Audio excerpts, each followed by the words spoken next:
Halo semuanya, kembali lagi bersama saya Michael. Di video kali ini kita akan membahas tentang what is the best cryptocurrency portfolio atau cryptocurrency apa yang terbaik lah seperti itu. Nah, kita lihat sendiri dari price Bitcoin ya. Kalau price Bitcoin sekarang sudah naik sekitar 0,14%.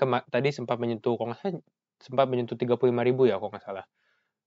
Kita lihat low-nya 35.000 ya betul, menyentuh 35.000 tapi sekarang sudah rebound. Nanti saya jelaskan apakah sekarang masih aman, apakah cryptocurrency ini masih ada potential crash juga seperti itu secara short term ya. Nah, langsung nggak berlama-lama kita langsung mulai ke chart Bitcoin-nya sendiri. Nah, kalau misalnya kita lihat dari chart Bitcoin sendiri ini saya sudah gambar sedikit dan ini memang bahwa kita bisa lihat uh, price dari ini 4 jam ya, 4 jam time frame bukan 1 jam. Jadi ini memang kita lihat si Bitcoin ini sudah breakout dari trendline-nya. Trendline ini warna ungu. Dari mana sih ambilnya? Ambilnya itu dari sini kalau kalian mau tahu. Nah, ini ada trendline-nya.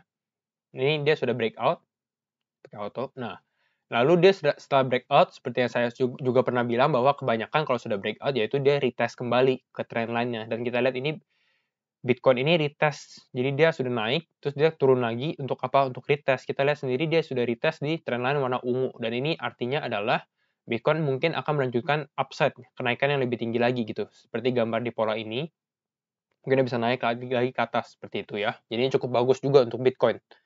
Yang kita nggak mau sebenarnya adalah waktu dia retest dia adalah breakdown ke bawah gitu. Tapi kalau misalnya kita lihat sendiri bahwa sudah hijau juga polanya ya. Sudah 36.800 sudah naik lagi, jadi mungkin kemungkinan besar dia akan terbang. Bukan terbang, sorry ya, maksudnya akan naik lah. Nah, target saya adalah di sekitar 42.000, 40 ribuan. Jadi Bitcoin harus naik ke atas 40 ribuan. 40 ribu ini cukup bagus juga. Kenapa dari 40 ribu? Karena di sekitar 43.000, 45.000 di sini ada support line gitu ya. Kalau kalian belum nonton video Wyckoff Theory, mungkin kalian harus nonton dulu karena di sini ada dua potensi sebenarnya.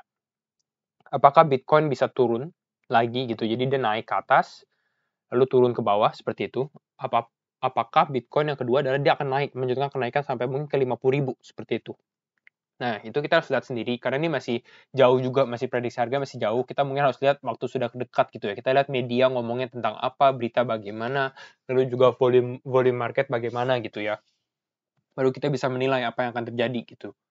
Tapi ya untuk sekarang mungkin masih bisa potensi upside dan mungkin ini bisa good buying opportunity juga, kesempatan bagus untuk beli secara short term juga gitu ya. Dan kalau misalnya buat investasi juga nggak usah takut juga karena mungkin kalau menurut saya dalam 2 tahun ke depan atau 3 tahun ke depan kemungkinan besar juga kripto akan naik lagi gitu ya. Nah, kembali lagi ke judulnya juga. Judulnya adalah apa sih portfolio terbaik kan dalam cryptocurrency gitu ya. Nah, kita baca newsnya dulu. Cardano and other altcoins to massively outperform Ethereum, according to macro guru Raoul Pal. Siapa sih Raoul Pal dulu? Kita tahu dulu siapa sih sumbernya gitu ya. Sumbernya adalah Raoul Pal. Siapa sih Raoul Pal? Ropo adalah founder atau CEO, ini Twitternya, CEO dari Global Macro Investor and Real Vision Group. Dia adalah salah satu investment strategist juga. Jadi dia memang sangat berpengalaman di bidang investasi dan juga financial market lah, expert lah kalau menurut saya. Nah, kalau misalnya kita lihat dari beritanya juga, dia juga former Goldman Sachs eksekutif. Goldman Sachs adalah salah satu bank terkenal juga di Amerika, jadi ini cukup bagus juga. Dia ada career yang memang sudah ada nama juga gitu ya. Nah, apa sih yang dia bilang tentang cryptocurrency dan marketnya juga. Jadi ini cukup menarik. Kita mulai dari ini, paragrafnya adalah in traditional markets, once an established trend takes place, you move out of the risk curve. So from Bitcoin being like government bonds, you then go to Ethereum, which is like corporate bonds, and then you then go to junk bonds, which is all the other stuff, and then private sector lending. So I'm just moving out the risk curve because the trend is established, and I know that in a bull market, Ethereum will outperform Bitcoin, and alts will outperform Ethereum. Seperti itu. ETH itu Ethereum ya.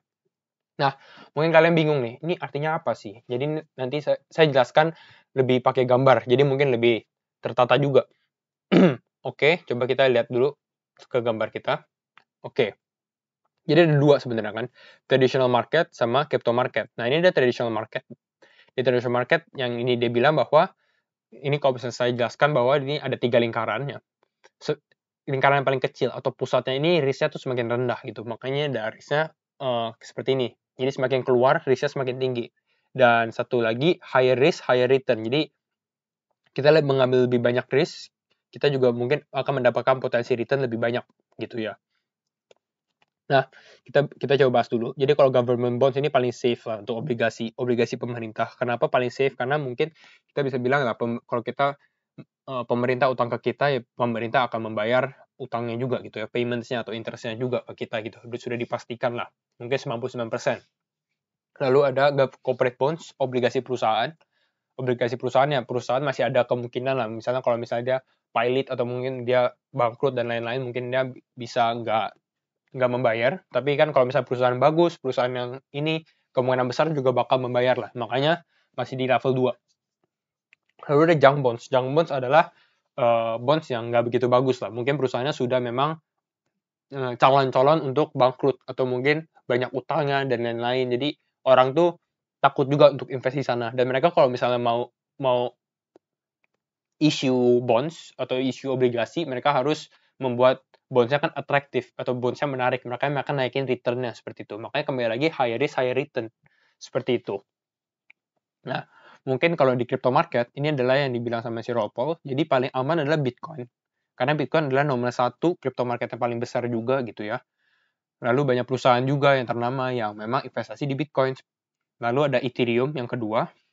Ini adalah cryptocurrency nomor 2 dengan ekosistemnya yang paling develop sih kalau menurut saya juga di dalam cryptocurrency. Lalu ada altcoins. Altcoins mungkin banyak lah, contohnya Cardano, Polkadot, Uniswap, Bitcoin Cash juga misalnya termasuk altcoins juga seperti itu. Jadi banyak sekali altcoins. Lalu ada shitcoin. Shitcoin ini memang yang lebih ke arah, kalau menurut saya sih lebih arah yang nggak begitu ada fundamental lah. Contohnya bukan mau menjelekan juga gitu ya. Jadi kalau contohnya Shiba Inu atau Dogecoin gitu ya. Tapi bukan berarti ini jelek. Karena kembali lagi kalau misalnya kalian beli shitcoin, itu artinya adalah kalian risk kalian tuh kalian mengambil resiko lebih tinggi lagi dan memang kalian mempunyai potensi yang lebih banyak returnnya gitu ya. Seperti itu. Karena high risk high return gitu. Dan contohnya, kalau misalnya ini kita bahas shitcoin, misalnya kalian beli Dogecoin pada tanggal Desember 2020 lah, seperti itu. Kalian taruh 10 juta di Dogecoin. Itu harga masih 60 perak. Lalu sekarang kalian jual di bulan April atau bulan Mei, saya nggak tahu. Pada saat dia hit all time high dia sekitar 10 ribuan juga. Nah itu kalian dari 10 juta itu duit kalian sudah menjadi 1,5 miliar. Itu artinya adalah yang benar di paling luar ini atau shitcoin ini memang potensinya untuk high risk, high return. Tapi apakah selalu seperti itu kan? Enggak juga. Kalian bisa belinya di 10.000, lalu sekarang sudah turun juga. Nah, itu risknya memang terlihat jelas gitu. Kalau misalnya altcoin fundamental bagus, memang disupport. Jadi kita nggak gitu takut juga kalau misalnya kita memang hold kriptonya seperti itu. Nah, itu adalah penjelasannya. Lalu juga ada penjelasan tentang bahwa kalau misalnya kita lagi bull run atau misalnya kita lagi naik nih, crypto market lagi naik, Bitcoin punya, misalnya Bitcoin price-nya naik sekitar 50%. Ethereum ini price-nya bisa naik sekitar lebih dari 50%, mungkin 100-150%. Lalu kita ada altcoin. Altcoin naiknya mungkin bakal lebih besar dari Ethereum, mungkin bisa 300-500% seperti itu.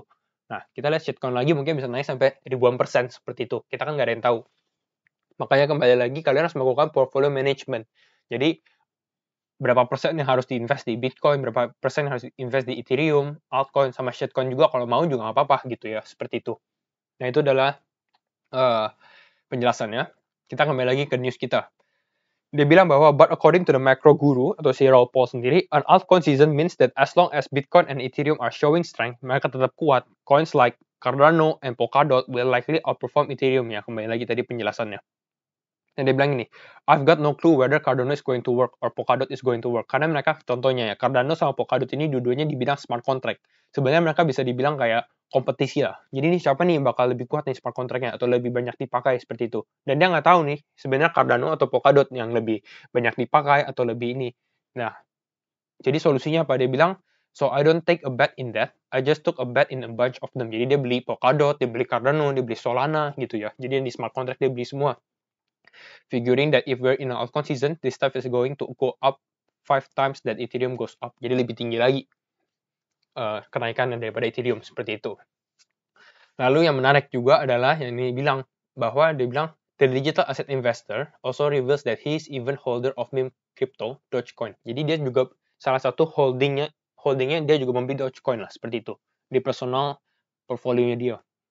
Lalu dia bilang I own Doge, everybody does.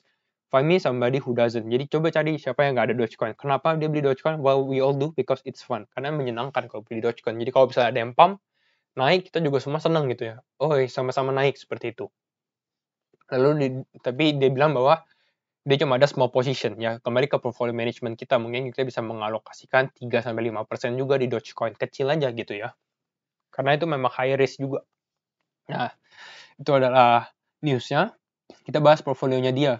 Ini portfolio dari bisa dibilang portfolio perusahaannya. Nah, ini portfolio perusahaannya. Ada yang kiri, ada yang kanan. Yang kiri ini exchange crypto portfolio weights. Kalau yang kanan ini lebih ke arah dari botnya. Nah, kita coba bahas yang kiri dulu ya. Kalau yang kiri ini memang banyak sekali perusahaan atau mungkin orang yang risk averse gitu ya. Mereka tuh lebih berinvestasi ke dalam Bitcoin dan Ethereum. Kenapa? Karena mungkin mereka price-nya tuh lebih stabil lah dibandingkan dengan altcoin-altcoin lain. Jadi contohnya di sini holding Ethereum dan holding Bitcoin ini relatif banyak.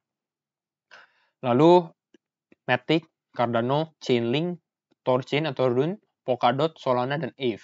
Kalau misalnya ini bisa dilihat lebih ke bidang sektor smart contract dan juga DeFi. Kita ada smart contract-nya, Ethereum, terus kita ada Cardano juga, terus ada Matic, ada Polkadot, ada Solana juga gitu ya. Lalu dia juga investasi di DeFi.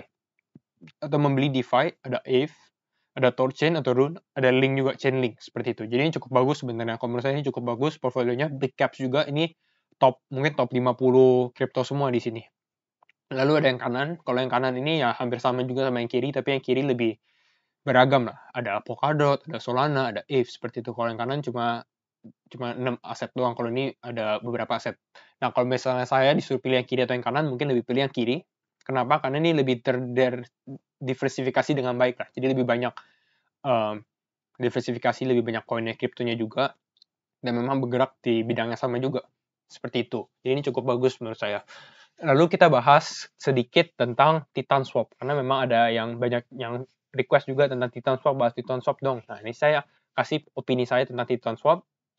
Titan Swap ranking 250, 240-an, jadi memang termasuk relatifnya sebenarnya cukup tinggi dari 10.000 ya, 10.000, tapi memang kalau dibandingkan dengan koin-koin yang suka kita bahas ini ya masih cukup rendah, karena kita biasanya membahas koin top 100, seperti itu. Lalu kita lihat juga di websitenya sendiri, karena kalau di crypto ini kurang ada informasi ya. Kalau misalnya dari Titan Swap ini, dia seamless cross-chain token swaps, automated liquidity mining, and DAO. Ya, dia memang lebih bergerak ke bidang decentralized finance juga gitu ya. Jadi ini cukup menarik di decentralized finance, ada automated order dan lain-lain juga gitu ya. Dan kalau misalnya kita lihat sendiri, dia ada bisa dibilang decentralized exchange-nya juga namanya Titan Swap sendiri gitu ya. Lalu ini kalau misalnya kita informasi websitenya cuma seperti ini aja. Jadi saya buka white paper-nya juga, jadi lebih detail juga. Jadi kalau misalnya di white paper-nya sendiri, dia memang lebih membahas bahwa ke user experience of decentralized exchange. Jadi kalau menurut dia bahwa the experience of decentralized exchange user is still very different from centralized exchange, CEX sama DEX gitu ya. Jadi orang-orang yang sudah familiar dengan centralized exchange pindah bertransisi ke decentralized exchange ini sangat sedikit susah gitu ya. Dan ini Titan Swap ini akan menjembatani lah transisi ini, jadi lebih mudah dan lain-lain. Sebenarnya cukup menarik. Tapi kalau menurut saya ya kembali lagi ke kalian semua. Kalau saya sih lebih pilih untuk investasi di kripto-kripto yang top 100 juga, karena masih banyak yang menarik juga ya, seperti itu.